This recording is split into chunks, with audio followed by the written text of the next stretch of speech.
Thank you so much. So I need to connect, like, the first failure of every technology company is connecting its computer to the slides. And I think it will be the same here. If you can help me. Yeah. Also, I really love that Einstein's birthday has been mentioned. Trisha, we have to talk about this because, like, when I was little, I'm German. You will hear it through my accent while I'm talking, but I'll try to make it not that obvious. But I will. I'm not your former governor, Arnold Schwarzenegger. So like, I try to be like. But like when I was little, I was reading every single letter from Albert Einstein because he wrote it in German. It was so fascinating, like getting in this mind. That's how I know he's not a good person. He's a good scientist. But We all are Schülers are the ages, not arrows, Deutsch. And there's going to be a topic that I was talking about in the set as well. So, how did I do this? I think that's probably the best way to. So, this talk has been in my head for a decade. But unfortunately, Claude made it in this last 15 minutes. Sorry. But what I'm going to try to tell you about is a little bit of the thinking of how I believe we can govern the commons in the intelligent age. That's like a mouthful, but I think we'll start by talking, I think, artistic. I really like to start low. And I really like to start with a poem, actually, from Richard Brodigan that also inspired Dario to write an essay called Watched by Machines of Loving Grace. And so the poem goes like this. I like to think, and sooner the better, of a cybernetic meadow where mammals and herbivores live together in mutually progressing harmony, like pure water touching geska.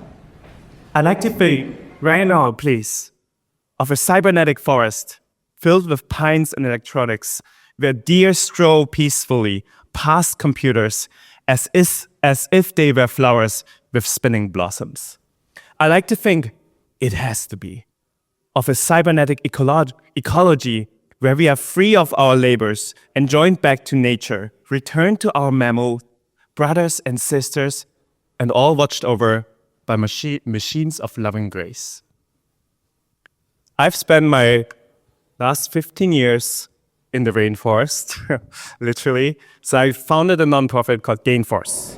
And my background is computer science and a PhD in AI systems back in 2012, moving on to kind of create like AI systems that can monitor and support local communities around the world with forest protection and preservation. One of my more known works is I created one of the first prediction algorithms to predict deforestation through satellite imagery. I created a field co-created a field with amazing intellectual collaborators called data valuation that puts a price on the data point. What if you would basically sell a data point to like get a reward in the data marketplace? And all of this accumulated in a nonprofit called Gainforest, where I wanted to go to look communities where there's weak economic infrastructure, but there's not a lot of opportunities, but it's beautiful, rich, and important lifestyle outside that the natural Amazonian forests, the mangrove foresting, the buildings that are trying to kind of put a safeguard to planet Earth, but are not funded really well. And so we created multiple kind of works with communities around the world that help them use AI to digitize and monitor, to kind of try to figure out how can we create these guardrails to fund them. And that ended up in winning an X Prize last year, X Prize Rainforest, which is really cool. And so my question and the talk that I want to give here is like, how can we scale human cooperation through trustworthy machines in the intelligent age? And I think we can start with like this guy, which I'm not a big fan of, Hardin. He asked the question, or we all asked the question, can we have a nice days, right? We are like in the college dorm, and as the Takeshi saying is really update, because no one wants to clean it. Can we have that nice pics? No, because he says, if there's a commons, and that is like, a society believes in the freedom of the commons, then ruin is the destination towards all men are kind of like pushed towards because of their own less selfishness. Hitchinson is an example, and he turned it terminology that many of you might have heard called tragedy of the commons, right? 1968. And then this wonderful woman came in, Ellen Ostrom, and said, nah, humans are neither all angels nor all devils. And what she found out is she looked into my beautiful home in Switzerland, but also in like small communities in Nepal, in fishing villages in Mexico, and saw that people getting along, people are trusting each other, and there are very rich societies that are able to self-govern, right? So like that heavy of the commons holds that we all humans are kind of like devilish, in fact, destroy each other. It's just a mistake. That's wrong. And she actually, with that work, won the Nobel Prize in economics as the first woman to do so in 2009. And basically what she figured out is like all these communities, they have 8 really cool principles that they kind of get together, and these are now termed NOS robust design principles for governing economies. Number 1, clear boundaries. Number 2, local rules. Number 3, collective choice. Number 4, monitoring. Number 5, graduate sections. Number 6, conflict resolution. Number 7, external recognition. And number 8, nested systems. Right? So if these 8 rules are somehow all part of a community, governance can happen self-solidly.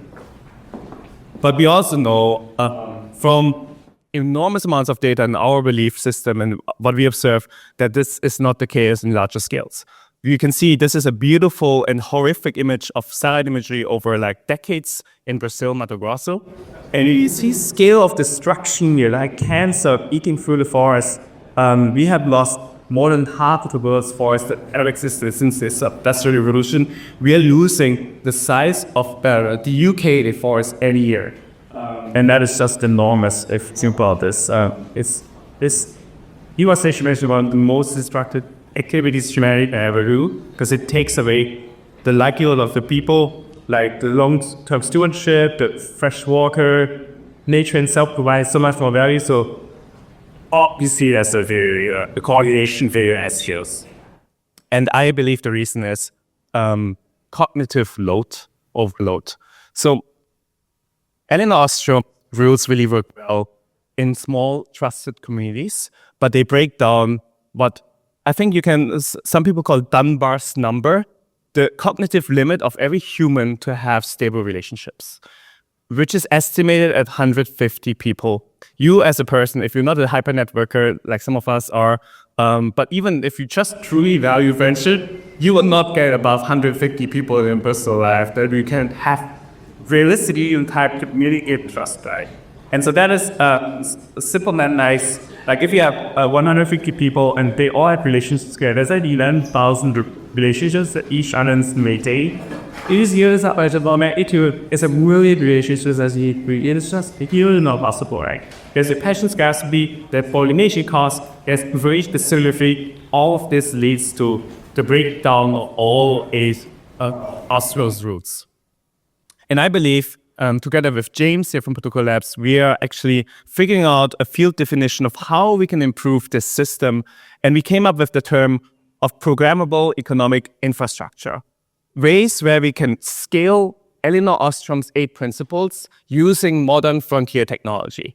And so programmable economic infrastructure talks about the theory and practice of designing socioeconomic intelligent systems that preserve or enhance social capital, trust, and agency through scaling the governance capabilities with the technologies that we have right now at our hands, right? So, and how this would look like exactly is you take, like, if you want to be very academic, you can take Elinor's 8 roots, you can look at them, and you can look at how it can be enhanced through technology. Rule number 1, clear boundaries. Geographic borders are only multiple universe. That's a news.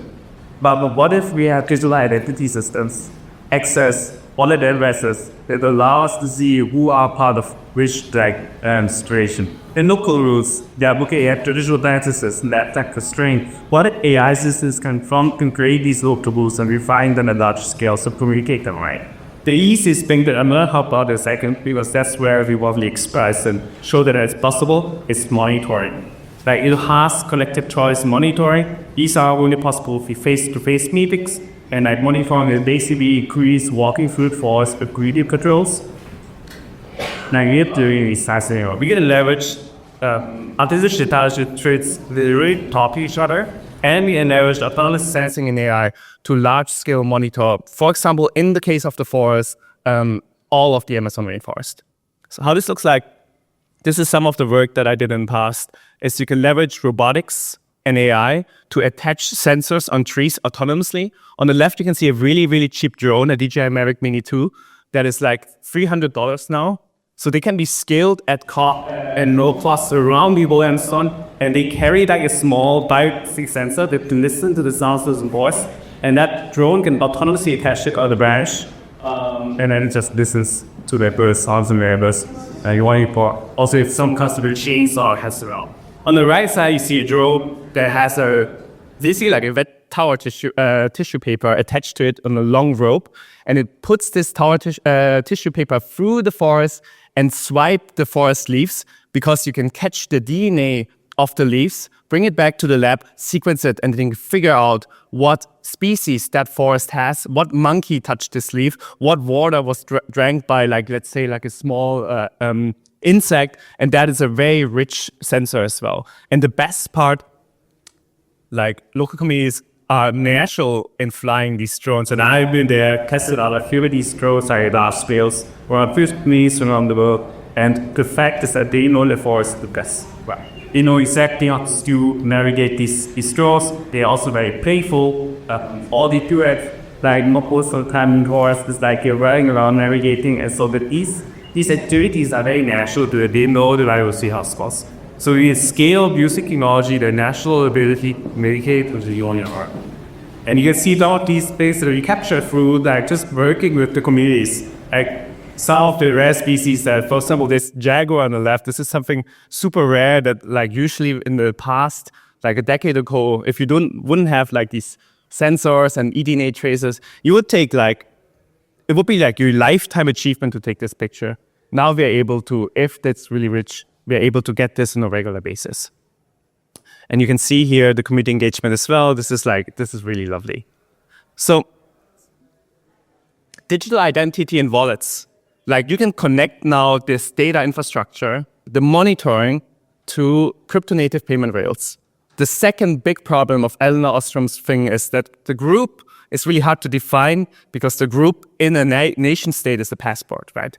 And so here you can use like identity systems to basically pay them out, and like a wallet address itself already allows you all the access to banking infrastructure that would be traditionally like prevented by not being part of a group, because many of these communities in the Amazon rainforest, they don't even have a passport or paperwork, right? So how do they even have a bank? So that is really, really amazing.